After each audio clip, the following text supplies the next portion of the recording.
E aí, pessoal, beleza? Estamos aqui no dia 30, né? 30 de março de 2020. Continuamos aí com o nosso isolamento, né? O nosso isolamento social, nossa quarentena. E a gente vai superar isso, beleza?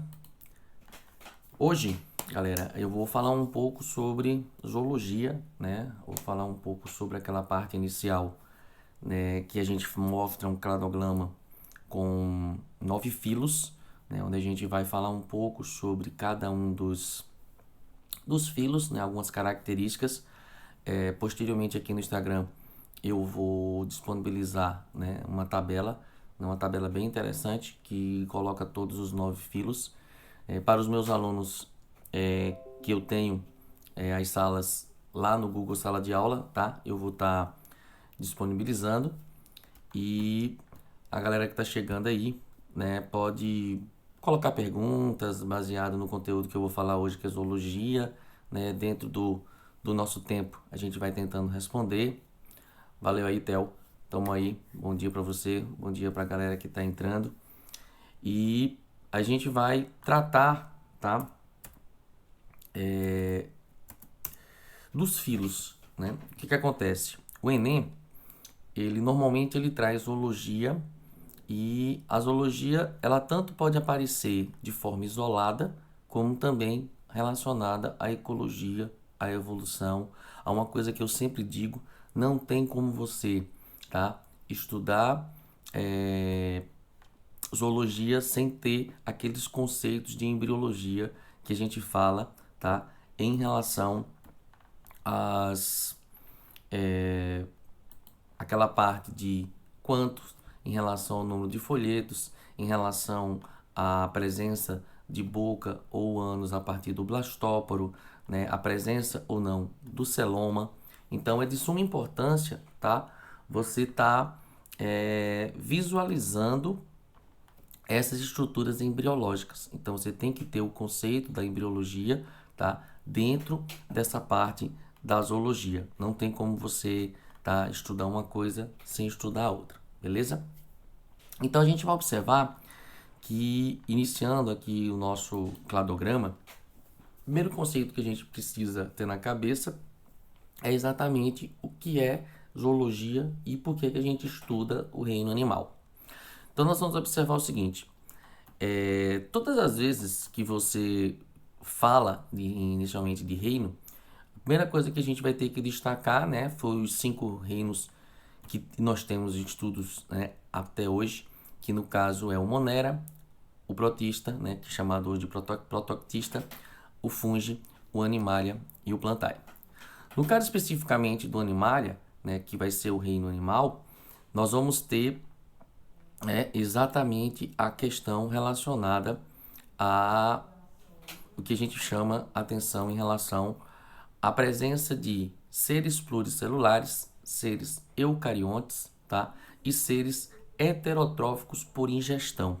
Por que por ingestão? Para diferenciar dos heterotróficos por absorção, que no caso são os fungos. Quando a gente chega aqui no reino animal, nós podemos, né, alguns autores chamam a atenção para 2 grupos, né? O que é interessante é que atualmente não se coloca tanto, mas muitas vezes você vai responder algumas questões antigas, ele chama a atenção para isso. Para quê? Você vai ter lá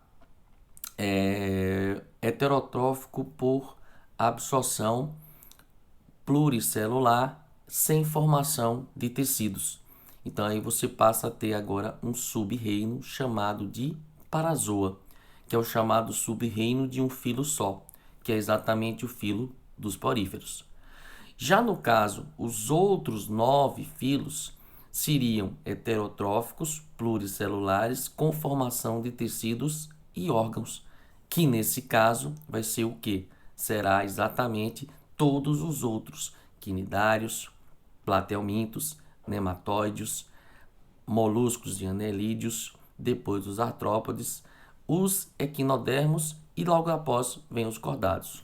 Todos esses 8 filos que estão dentro dos metazoários do metazoa vão apresentar órgãos e tecidos.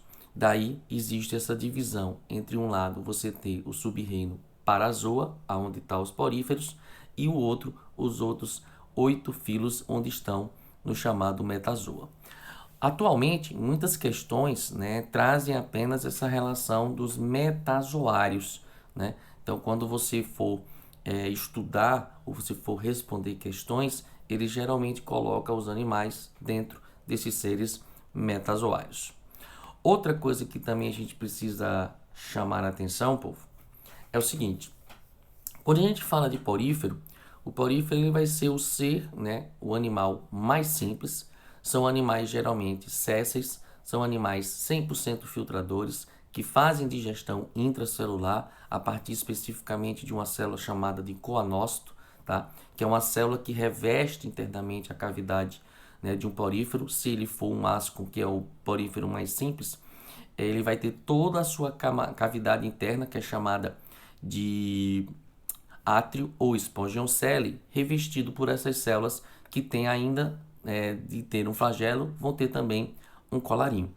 Então, a água ela vai entrar, tá, por células específicas chamadas de porócitos, vão passar por dentro desse átrio e todas as partículas sólidas, né, principalmente partículas alimentares, vão ser capturadas por esses coanócitos. Os coanócitos fazem um processo digestivo intracelular e as partículas que foram digeridas passam para os amebócitos, que vão estar numa região intermediária chamada de mesoílo, tá?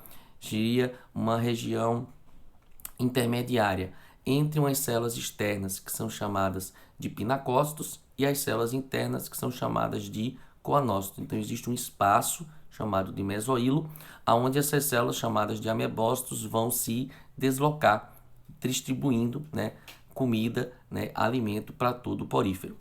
Outro grupo de estruturas que também a gente precisa chamar são os chamados arqueócitos, né, que são responsáveis pela produção de espículas.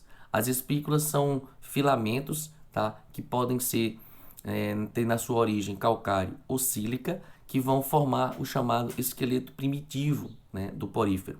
O porífero ele é mais comumente conhecido como esponjas, né, as esponjas do mar, aonde a gente tem, tá, uma estrutura fixa, como eu tinha falado, eles são sésseis, são filtradores e eles apresentam uma estrutura relativamente simples, mas eles não são pequenos, tá? Existem poríferos grandes, existem poríferos pequenos, existem esponjas que são maiores do que os, existem até imagens que um mergulhador está próximo a um porífero, parece um caldeirão, tá? E aquilo ali é um animal, tá? Você vai ter uma estrutura que vai filtrar, né? Praticamente existe uma relação que ela filtra em torno de 1 tonelada de água para obter aproximadamente 30 gramas de alimento sólido. Então, nós vamos observar que dentro da estrutura também desses poríferos, nós vamos ter a questão evolutiva, ascon, sícon e leucon, ou asconoide, leuconoide e sinconoide. Ascon, sícon e leucon. Asconoide, sinconoide, leuconoide. Os ascons serão os mais simples, né? Serão aquelas esponjas que não têm ramificações, têm apenas uma única cavidade. O sícon é um intermediário. Ele tem ainda a cavidade, tá, chamada de átrio, mas eles vão ter também alguns inícios de formação de canais, né, que chegam, que vão ser chamados de canais aferentes, uma cavidade chamada de cavidade pulsátil ou que você tem uma cavidade revestida, tá, de coanócitos, que também chamada de cavidade vibrátil, desculpa, não pulsátil, vibrátil, devido à presença dos flagelos, dos coanócitos, e isso vai potencializar, tá, a estrutura de captura de alimento. E nós vamos também ter o leucon. O leucon vai ser o mais evoluído, ele tem uma estrutura de cavidade bem restrita, mas ele é altamente ramificado e ele passa a ter 2 canais, uma aferente que chega, né, na câmara pulsátil, e a gente vai ter também o canal eferente que leva essa água. Então nós vamos observar que é muito comum a gente dizer que o leucon, né, ou leuconoide, ele vai ser um porífero, uma esponja ramificada, cheia de cavidades, rica exatamente em coanócitos. isso vai potencializar a capacidade alimentar dessas esponjas, beleza? Fazendo uma transição, saindo dos poríferos e vindo para os quinidários. No caso dos quinidários, né, para que a gente possa ilustrar, o que vai ser mais interessante nesse grupo é que eles não são 100% fixos, eles já passam a ser móveis. Então, nós vamos ter dois representantes, os pólipos, que seriam os corais, a hidra, tá? Que são indivíduos fixos, e nós vamos ter os indivíduos móveis, que vão ser as medusas, né, as mais conhecidas águas-vivas. Como esse grupo é chamado de quinidário, nós vamos ter um nome, né, que relaciona a estrutura dos quinidários, e tem também os coelenterados ou selenterados, que também tem uma outra característica aqui. Então, os corais e as águas-vivas vão ser os principais representantes, tá, aqui nos quinidários ou coelenterados. E por que ele é chamado de quinidário? Porque ele tem uma estrutura, né, uma célula modificada chamada de quinidócito ou quinidoblasto. E dentro desse quinidócito ou quinidoblasto, nós vamos encontrar uma organela chamada de dermatocisto. Esse dermatocisto, ele consiste numa estrutura que serve para injetar uma possível toxina. Essa toxina ela vai paralisar ou matar a sua presa. Já no caso de coelentera ou selenterado, isso tem a ver com a sua cavidade interna, né? Que vai ser uma cavidade agora, vamos dizer assim, mais ou menos semelhante ao que acontece com os poríferos, só que agora já é uma cavidade digestiva, uma cavidade gástrica, aonde vai ser lançada enzimas, e aí o processo não é mais 100% intracelular como nos poríferos. Ele vai ter uma parte extracelular, uma parte intracelular. Mas isso aí eu vou explicar daqui a pouco, tá? Outra coisa importante é que, como eu tinha falado, eu tenho agora indivíduos móveis e fixos. Os indivíduos móveis, eles vão ter essa característica porque eles passam a ter uma estrutura a mais que os poríferos não tinham, né? Os poríferos, basicamente, eles tinham pinacócitos na parte externa, a coanócitos na parte interna, amebócitos e arqueócitos nessa parte que eu falei lá do mesoílo.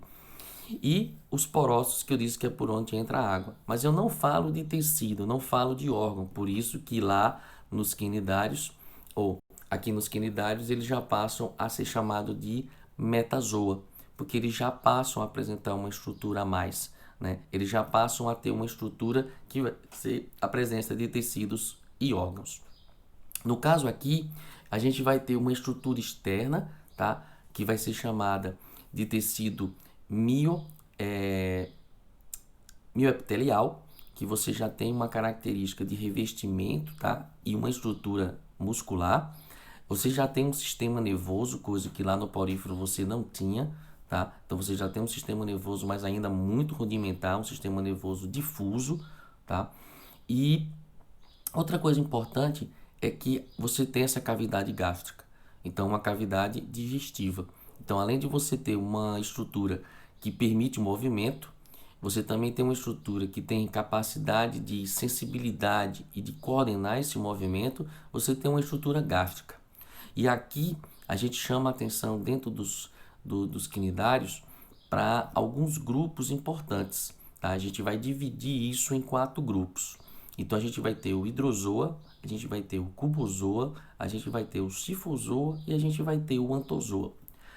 Uma coisa que eu queria que vocês também prestassem atenção é que, enquanto lá nos poríferos eu tenho um sistema reprodutivo, tá? Simples ou um pouco mais sofisticado, no caso, uma reprodução assexuada por fragmentação e uma reprodução sexuada com formação de gametas, mas isso acontece de forma isolada. Já aqui nos quinidários, você tem uma interação, tá? Uma interação entre esses dois tipos de reprodução, ora sexuada, ora assexuada, que aqui na biologia a gente chama de alternância de gerações ou metagênese. A gente fala disso também lá nas plantas. Tanto que tem questões que fazem esse comparativo, tá? Entre plantas e animais com metagênese ou alternância de gerações. O que é que vai acontecer? A gente vai observar que o pólipo vai ser a estrutura cilíndrica, onde ocorre reprodução assexuada, no caso aqui da metagênese, e eu tenho a medusa, onde vai acontecer o processo de fusão de gametas, onde tem a reprodução sexuada. Então, no mesmo grupo, tá? Se a gente pegar alguns hidrozoa, alguns sifozoa, alguns que têm como fase predominante o pólipo e outro como fase predominante a medusa, você tem uma fase predominante e uma fase temporária. Então a gente diz que você tem uma fase sexuada e uma fase assexuada, que é o que a gente chama de metagênese ou alternância de gerações. Então, se a gente for observar, é muito importante você estar chamando a atenção para isso, devido ao seguinte: existem alguns hidrozoa, no caso da hidra, que ela não faz alternância de gerações, como eu também vou ter o antozoa, que não faz alternância de gerações. Então ele tem uma fase única, tá? Onde ele não faz esse processo de ser pólipo, ser medusa, ser pólipo, beleza? Então vindo aqui para a classificação.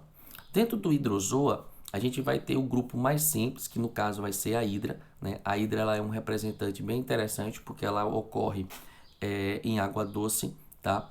E também em água salgada, mas no caso da água doce foi o primeiro representante dos quinidários a ser descoberto, tanto que o primeiro cientista que descobriu imaginou que era uma planta, né? Era uma pequena alga, até que ele observou que além de ter movimento, quando ele jogou um alimento, esse alimento foi capturado. Então, inicialmente poderia ser uma planta carnívora, né? De ambiente aquático, mas depois se descobriu que era um animal. Então, a hidra tem como principal representante os pólipos, mas ele pode fazer alternância de gerações, tá?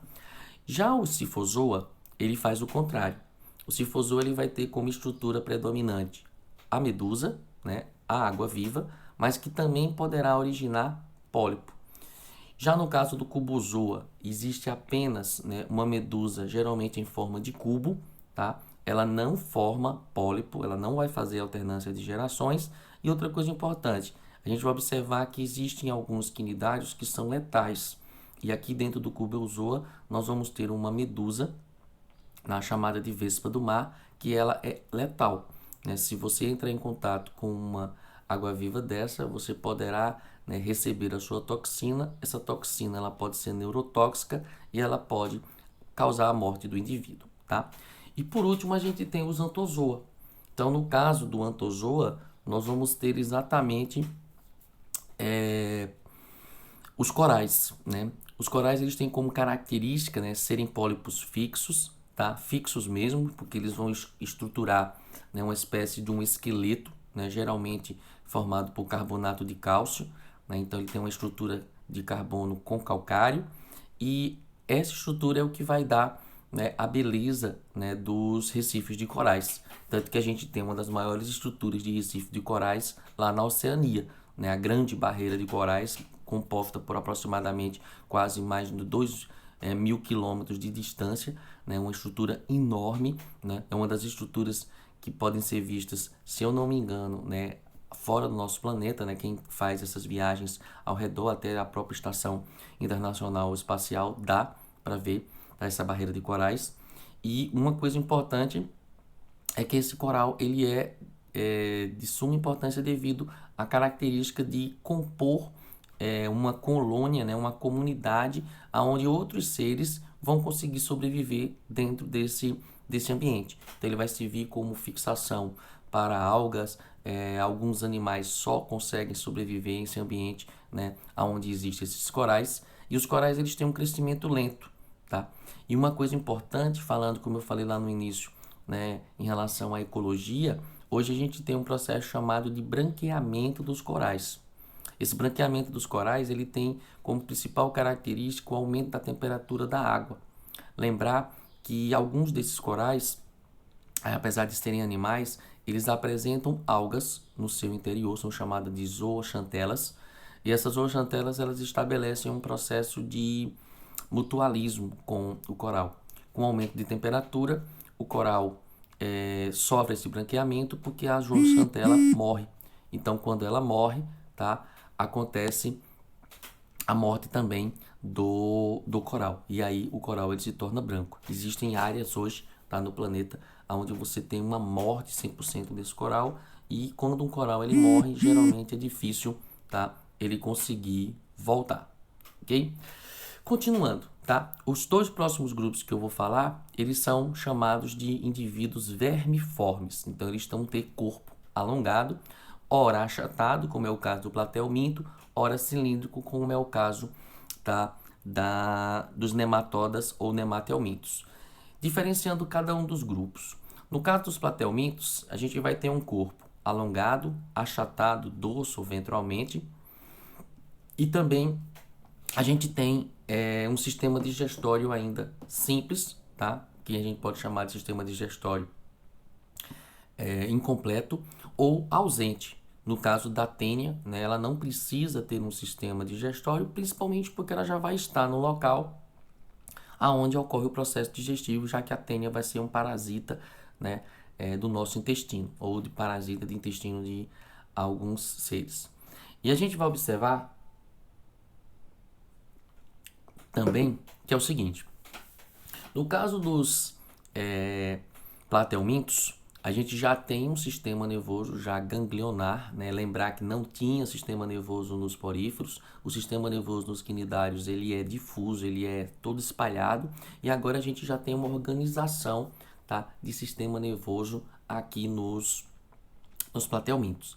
E como eu tinha falado, além deles terem essa forma vermiforme e terem achatados, sistema digestório incompleto ou ausente, eles também já passam a ter uma estrutura excretora, que vai ser chamada de células flama. Então, nós vamos observar que você tem uma organização, você tem um salto, né, evolutivo, né, dos quinidários para os platelmintos, e nos platelmintos a gente vai ter uma outra questão também interessante. Nós vamos ter agora uma questão relacionada a programa de saúde, porque eu tenho um grupo, né, que são chamados os turbelários e os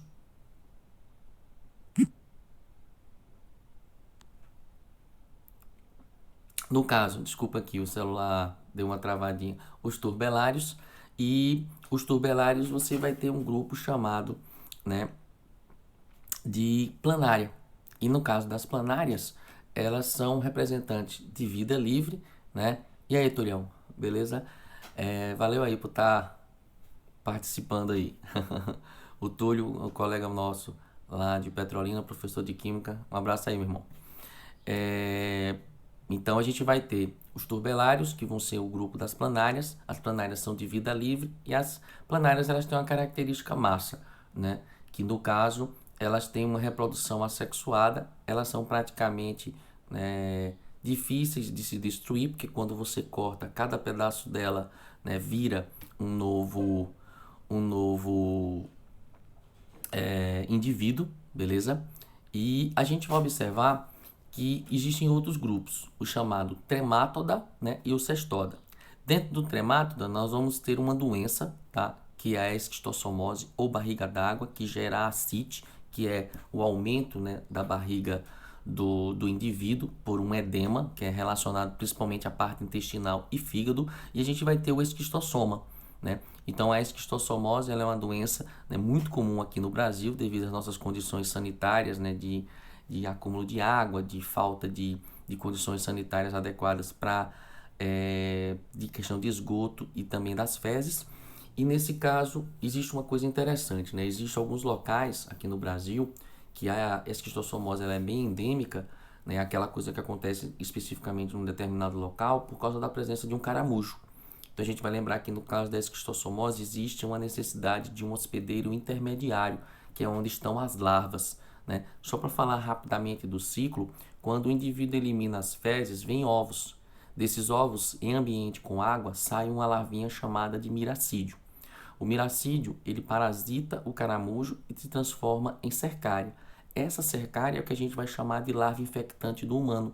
Quando essa cercária entra no corpo do indivíduo, seja pela pele ou seja por ingestão, mas é mais comum pela pele, o miracídio ele vai se tornar um esquistossoma adulto e ele vai se fixar principalmente, né, nas veias e artérias que estão localizadas no nosso intestino ou vai para o fígado.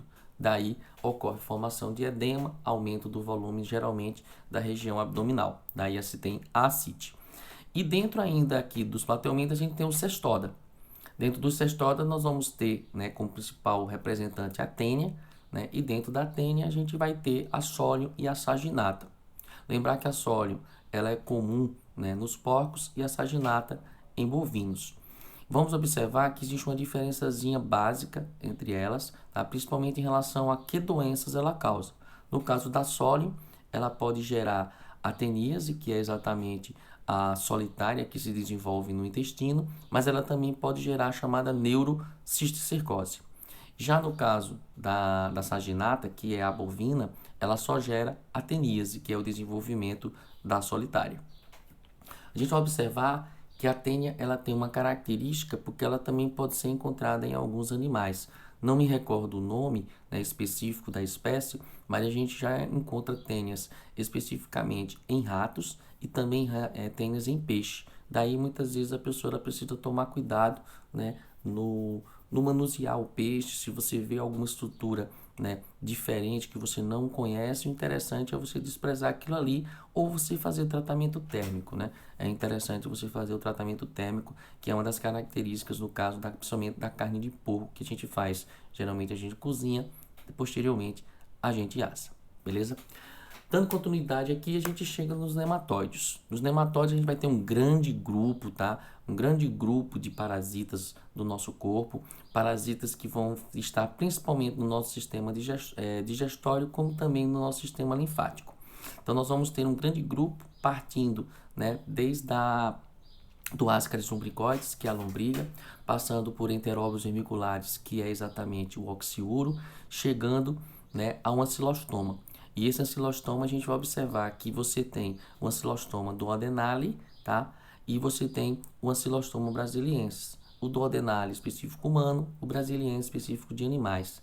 Só que a gente vai observar que esse duodenale, ele vai gerar feridas, né, geralmente na parede da mucosa intestinal, gerando perda de sangue e anemia, daí o nome amarelão. E o ancilostoma brasiliensis, apesar dele ser específico de animais, principalmente de cachorros, ele pode acidentalmente parasitar o homem, levando a uma coisa chamada de larva migrans, o bicho geográfico. Como esse verme não consegue atingir os vasos sanguíneos e o nosso intestino, ele vai ficar migrando por dentro da nossa pele, né? E aí ele gera como se fosse até um mapa, daí o nome, né, bicho geográfico. Outra coisa bacana que a gente vai lembrar aqui é que nós temos um verme, né, também comum em alguns estados, em algumas cidades, que é exatamente o que vai causar a filariose, ou também chamada de elefantíase, que é chamada de Wuchereria bancroft. Aí você vai dizer, poxa, professor, tem que lembrar desses nomes, é interessante. Quando você estiver fazendo os seus resumos, quando você estiver fazendo, né, os teus mapas conceituais, é interessante você capturar no texto, né, esses nomes científicos, marcá-los, tá? O mais comum é você pegar aquelas canetinhas de cores variadas, marca, chama atenção, vê que ele é um agente etiológico, procura saber se ele precisa de um vetor, de um ser para fazer o seu transporte. Isso chama bastante atenção, né? Isso pode ser cobrado em prova, tá? A questão do nome científico dos causadores, né? O agente etiológico dessas doenças. E a gente também vai ter aqui, né, o grupo lá dentro que eu falei do ancilostoma, a gente tem um outro que é chamado de Necator americanus, que também gera o amarelão. Falando aqui ainda para fechar essa questão dos nematóides, nós vamos observar que ele tem uma diferença básica, tá, em relação aos platelmintos, corpo alongado, tá? Você tem corpo alongado, você tem corpo cilíndrico, já que lá nos platelmintos ele era achatado.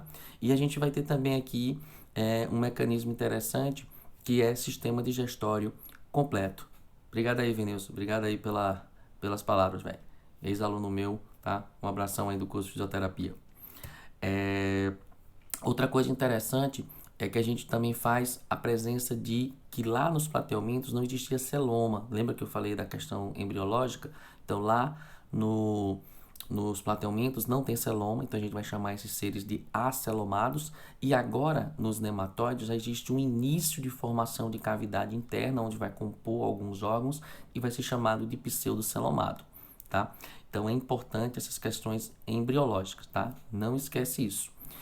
E também para a gente fechar, a gente já tem um sistema digestório completo, tá? Um sistema nervoso que é ganglionar como os platelmintos, só que a minha estrutura, né, escritura é diferente. Enquanto lá Nos platelmintos eu teria as células flama ou chama, também chamado de células flamas chamadas de protonefrídeos. Aqui nos nematelmintos eu já tenho uma célula que é chamada de célula H gigante. Ela tem uma estrutura mais ou menos assim, são dois canais conectados que lembram a estrutura de um H, por isso que ela é chamada de célula H gigante, ou também chamado de rinete, tá? Então você já tem uma estrutura excretora mais evoluída. Agora a gente chega num grupo aonde a gente vai ter uma coisa interessante. A gente vai ter um ancestral comum, tá? Aqui embaixo, que vai ser celomado, e esse ancestral ele se bifurca, originando moluscos para um lado e anelídeos para o outro, tá? No caso, tá? Nos moluscos, a gente tem uma estrutura de corpo mole, tá? Protegido ou não por concha, e aí você tem uma explosão de sistemas. Praticamente você vai ter todos os sistemas agora nos moluscos devido à presença desse celoma, tá? Então eu tenho um sistema digestório completo, eu vou ter um sistema circulatório, tá? Que não existia. Esse sistema circulatório pode ser aberto ou fechado. Aberto nos animais de pequeno porte, fechado nos animais de grande porte, como polvos e lulas. Eu tenho um sistema nervoso bem mais organizado do que nos outros grupos anteriores, porque eu vou ter 3 gânglios, chamado de gânglio cefálico, gânglio pedal e gânglio visceral, que já mostra uma certa organização ou uma organização maior, tá? A gente vai ter uma coisa importante, que vai ser um sistema excretor um pouco mais evoluído, já com canais, né, com estruturas que servem para recolher, né, excretas, e também a gente tem um sistema nervoso, excretor, ele tem um sistema muscular, né, que vai ter essa capacidade de movimentação, já que os moluscos eles são móveis, e outra coisa, um sistema circulatório já formado, com presença de corações, né, ou vasos que pulsam, e também, né,